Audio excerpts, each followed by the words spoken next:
আসসালামু আলাইকুম, সবাই কেমন আছেন? আশা করি ভালো আছেন।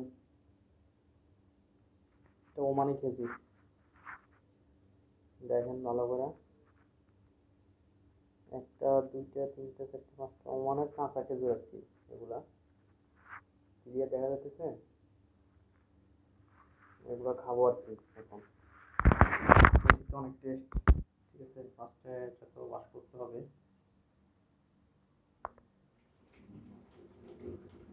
অনেক টেস্টি এটা খাইতে।